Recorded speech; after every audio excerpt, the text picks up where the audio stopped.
It has been too long. We're not even going to talk about how long it's been. Man, I'm just happy to see you guys back with the math, man. Listen, even in the midst of a global pandemic, your boy Mr. Herb is here to help you with the math. So, welcome to 5-Minute Math from the crib. Oh yeah. Listen, so social distancing is a huge thing right now, and a very big question that a lot of teachers are having is how many students can I fit in my classroom with social distancing, right? So, sounds like a math problem to me. Oh yeah, I can't wait to get into it. So why don't we do that? Why don't we see if we can help out a few teachers and see if we can figure out how many students they can fit inside their classrooms with social distancing, all right? Well, we need a clean board. Sorry, been a minute. Bang. Oh yeah, welcome to it. Home board, clean board. Oh yeah. What are we talking about again? Social distancing, that's right. Bang. So social distancing is this idea that people should be 6 feet apart to prevent the spread of a virus.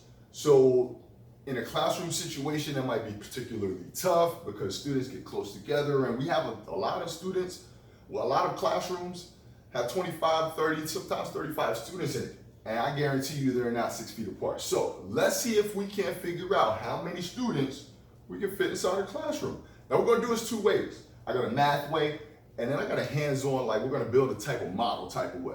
All right, so let's start with the math way. Let's start, what type of problem is this, what do you think? Do you think this is a volume problem or an area problem? Good question. So when you think about the space that you take up in a classroom, the classroom is, yes, a 3-dimensional space. However, the space that you take up in that classroom, is it a vertical 3-dimensional space? Kinda, sorta, but when we're talking about the space inside a classroom, all of the people are on the same plane. Everybody's standing on the floor, right? Pretty sure nobody's standing on the ceiling, nobody's levitating above everybody else. So we're not using all of the 3-dimensional space, therefore, this is an area problem. Exactly right. So let's see if we can't start off with maybe the area of that we have to work with. Let's see the area of the classroom. Maybe that's a good place to start. Let me see if I can get this stuff off the board here real quick. Okay, clean board. Now, my classroom is not necessarily a rectangle, but to keep it simple, we're gonna pretend like it is a rectangle. Bang. 26 feet by 38 feet. Ooh, wrong units. You know 2 hash marks is inches, right? Sorry about that. 1 apostrophe is feet. 26 feet by 38 feet. Technically speaking, like I said, it's not necessarily really a rectangle, but just to keep it simple, we're gonna pretend like it is a rectangle. So let's find out how much area we have to work with. Now, I don't know what size your classroom is. All classrooms are different, but we can show you how to do this with any size classroom. All right, so let's see how much area we have to work with. You know how to find the area of a rectangle?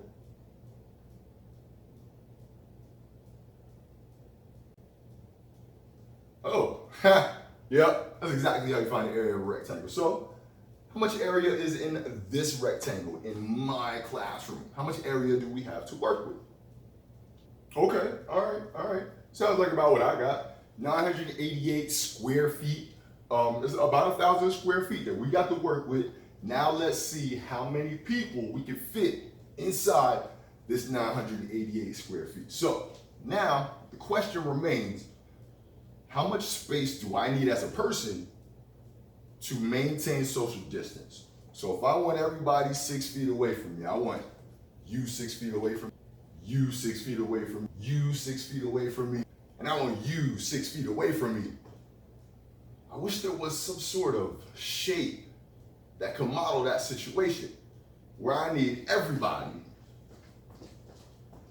at least 6 feet away from me. I wish there was a shape.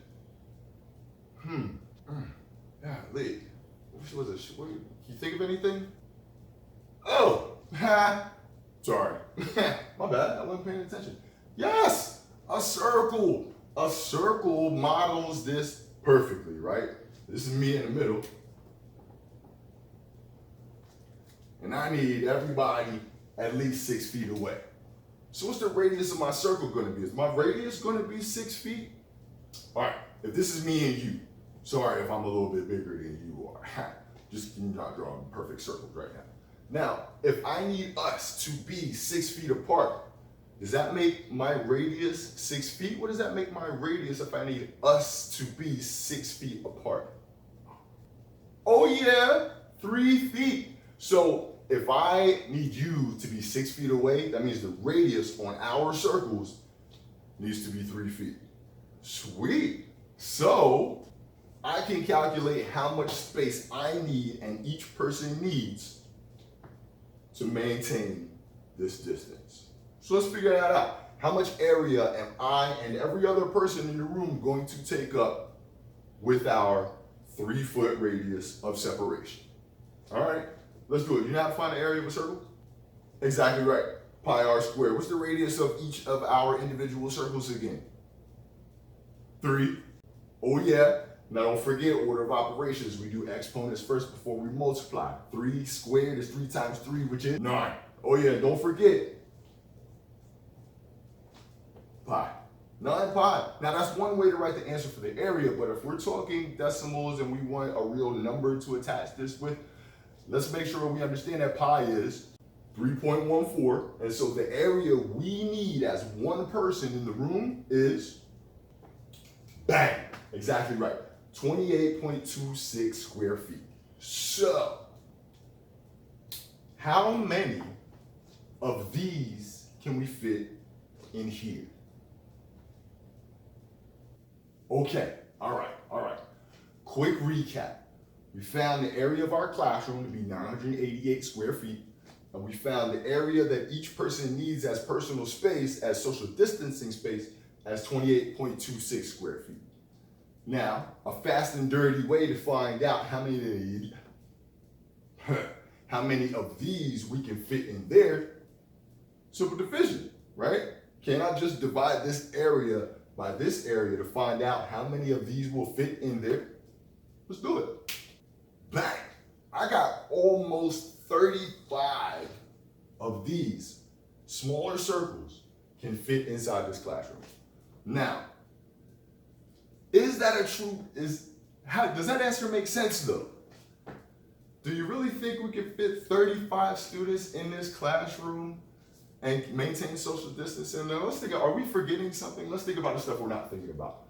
Now, the reason I called that division fast and dirty is because the problem with that division is when you try to fit circles in here, like this one, this one, this one, this one, notice how sometimes they don't always fit perfectly. Notice there's open spaces here. And this area calculation, this division, doesn't really keep track of that. So, and another thing to think about, do we really use all of the classroom space? Is all of this area available? No, like we have furniture, we got bookshelves, we got all kinds of stuff in the way where you can't just sit people anywhere. We have to account for all of this space is not going to be available. So, how much of that space do you think is available? I'm gonna say 75%. Probably 75%, and that's being generous. 75% of the area in your classroom is available for people to sit down and people to move around. So we really don't have 988 square feet to work with. How much do we really have to work with? I got 741 square feet. Now if I divide that by my 28.26, let's see how many circles we can fit in that area now. Okay, I'm already down to 26. But this still isn't taking into account these open spaces. I got another way. Maybe the numbers can't tell us everything. Maybe I got another idea. Let's build a model and see what our model looks like. All right. What's up, guys? All right, so we're back. So we talked about building a model, right? So I'm going to build a model of our students in a classroom. So I have some canvases that I have laying around the house. This one is 24 inches by 36 inches, kind of close to the dimensions of my classroom. Remember, my classroom was 26 feet by 38 feet. So we're gonna go with a scale of An inch is a foot. So these 24 inches and these 36 inches are going to be the 24 feet and the 36 feet for my classroom. So for each student, remember we had a circle with a 3-inch radius.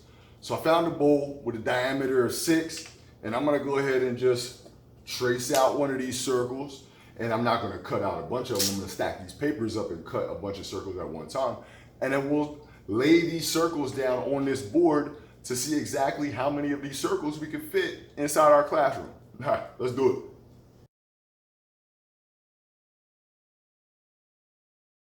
it. Oh yeah. All right. So I got my classroom. I have my students. Now let's see how many of these students we can fit inside this classroom. Oh, wait a minute. Remember, we can't just sit wall to wall. We forgot about the furniture and the desks and the chairs. Remember, we can't use all of this area. Remember, we can only use about 75%, and that was being generous. So let me block off 75% of this. Bang. Okay. Now, we can only use about 75% of the classroom's area. So I went ahead and marked that off. So each circle is a student. Let's see how many we can fit in here. Now, I'm not sure how your classroom sizes compared to mine. I've been doing this about 20 years, and I have a pretty large classroom. And as it looks like in my classroom right now, I can fit 11, maybe 12 students with social distancing. Now, I challenge you to find out, using this model, find out how many students you can fit in your classroom. As it looks right now, depending on the size of your classroom, you might be able to fit about a dozen. Please play with the shapes. Maybe it's a square we need to represent each student. Maybe it's a triangle. But this is a dozen people in my classroom with social distancing. Math and models. Thanks a lot, guys, for coming checking me out. 5-minute math from the crib. Bye, guys.